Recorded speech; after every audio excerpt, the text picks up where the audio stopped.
Brownie, first up, congratulations on the 7th straight win. Bit of a slow start for you guys, probably some opportunities not taken despite the fact that you were kicking into the breeze. What was the message at half time? Yeah, look, I think I thought it was a strong breeze and we kicked 2 goals into it in the first quarter. So, down here when the wind is like that, it's they can prove to be very variable towards the end of the day. I thought the second quarter we probably stuffed around with the ball a bit too much, just over handballing, weren't hitting the mark. And, our possession count was high, but that's because we were fart-arsing around with it. And we went a little bit more direct in the second half, which I think proved pivotal. You guys seem to always bounce back and kick a high score. It must have been pleasing after half time to come out and kick 5 in the third and then slam on those 8 in the final term. I think the pleasing part about the 8 in the final term was we haven't finished teams off in the back end of the year like we want to. If you're going to win the premiership, you need to be able to do that against teams, and I think today, given we tried a lot of guys in different positions in the last quarter, to still kick 8, it was a massive positive for us. Would you agree that your team up forward has the big spread of guys who do seem to pop up? You've got Cam Hooker, who's sort of come out of the development league to kick 3 today, and then you've got other guys like McGuinness who'll pop up and kick 2. When Ray Hill kicked 5 last week, sort of only 1 or none today. Yep.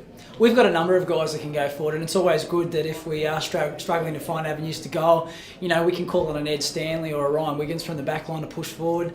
Then Ray will pop up and kick his 1 or 2, and obviously Cam down there as well. Lexi's another one, Alex Hill's another one that we can move from full back to full forward, and he can pop up and kick 2 or 3. So it's certainly a massive string to our bow that we can able to move a number of players around in different positions and still accumulate scores. Despite the fact that you guys spent a fair bit of the game in attack, I thought your defensive unit was really solid today. Yeah, look, our defensive coach, Simon Clayton, will tell you it's the best defensive unit in the game at the moment. We were able to hold teams to low scores. But that's going to be a big test next week against Clarence to see how good our defensive skills are. We sometimes can get a little bit lazy in areas of the game, and we need to be on next week and that should take that into finals. Does it sort of surprise you, the development of blokes like Anderton, Scotty Hill, Wish Wilson, and having McGuinness back? Is that a big change from last year, your defence? Yeah, look, I think so. I think getting games into players as well. This is Scotty's probably second year of senior football, and you tend to go up and back and up and back. But this year he's been able to hold his spot, and he's really confident now. Same with Wish Wilson. He's another one that can go forward and play that hit-up role as well. I think having Joshy McGuinness back there certainly gives him a lot of confidence. So you guys have got Clarence next week, and then the bye. I guess today's win puts you second, just by percentage. Obviously, quite a big win. It's a huge game next week for you guys. Yeah, I think the good thing about today is it secures our top 3 place. And after the first 3 rounds, there was a lot of questions being asked about us, and to sit back and go, we finished top 3 from that start's a fantastic effort. But it's just set us up now for an opportunity to have a crack at it. And there'll be a lot of talk about, you can't change positions, third and second, you're still going to play Clarence, but you want to beat the best team, and at the moment Clarence is the only team we haven't beaten, so we'll be certainly wanting to do that next week. Not wanting to get too far ahead, obviously, going into finals, but has the group surprised you this year with sort of their string of wins and that they have knocked off every team bar Clarence so far? Not myself and not Windy, no. I think if you sat down at the start of the year with the personnel we lost, there would have been a lot of people go, you're going to struggle this year, but we've still got a pretty good team, and we had a lot of confidence in some of the younger guys that got a taste of it last year that they could step up. As I said, the lucky thing for us is we haven't had many injuries, and that's probably been the key to our success so far. Touch wood that continues, but we're pretty strong across the board at the moment, and the guys have got a good feel. They're playing for each other, and the confidence is definitely there. Okay, a bit of a disappointing loss given that potentially pre-game you guys were playing for 5th today. Yeah, look, it was. We spoke about it before the game. It was a real opportunity for us, and a little bit of reward for where the boys have come. I think if you look at our group and over the last 2 to 3 years, we've come a long way, and it was a real opportunity, and we were a little bit disappointed. Yeah. You guys did start reasonably well. You're sort of with them only 2 kicks down at half time. What do you think happened after sort of that main break? For your side, what was the difference in Lauderdale sort of opening up the game a bit? Oh, look, although we were with them, we were grinding pretty hard. I think if you look at the game, it was Lauderdale got their hands on the footy first at stoppages, and they were able to spread pretty hard.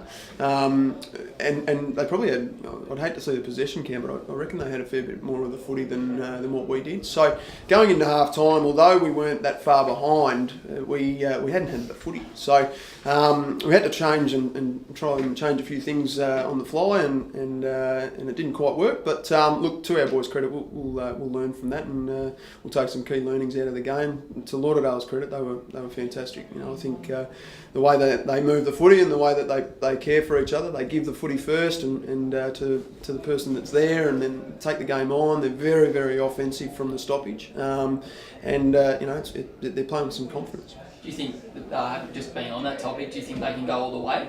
Oh, look, I think they match it pretty hard. I think their depth is across the board in terms of their senior side is quite good. I think the drop off. They've got some good players around the ball, and then their drop off isn't that great. So I think their depth will hold them in good stead. Come finals time. Like you said, you guys probably didn't get hands on the ball first as often today, but sort of who stood out for you from your side? Oh, look, we had a few guys do a couple of roles, which was fantastic. Cole Wisniewski on Sutton in the first half. But again, we've got some young guys in that group that have played 2 games, in Pepin and O'Neill, and then we've got some other guys that haven't played 20 games. So it's exciting, our group, that we're there and thereabouts in terms of finals footy. We've played 36 players for the course of the year, which is fantastic given where we're at, and we had an opportunity today to play finals. So as disappointing as we are, we can't underestimate how far we've come. So it's exciting, the group. I thought Blake Grant was pretty good. He took the game on, and where in the past he probably would have went back into his shell given the scoreboard. So that was really pleasing. And then Charlie White and the midfielders continue to learn and continue to grow from Ryan Matthews, and so we've seen improvement across the group the whole year. Just speaking of sort of that playing young players, it probably hasn't been as publicised as perhaps Devonport and Burnie, but it seems that the 4 sides that the positive is the 4 sides that finished outside the finals this year all sort of seem to have that big sort of core young group getting senior games. Yeah, look, it's about creating an environment where people want to come, want to be, and want to stay.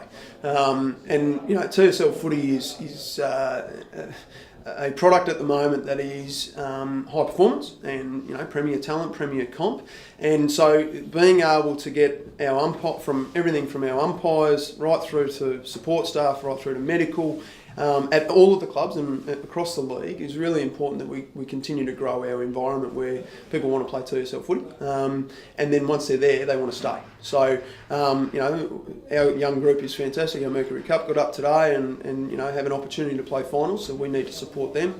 I think our environment is good. We just need to continue to learn. Just sort of reflecting, the season's not over yet, but sort of just reflecting on the season. Obviously, you guys have showed that you do have that potential to claim a few big scalps.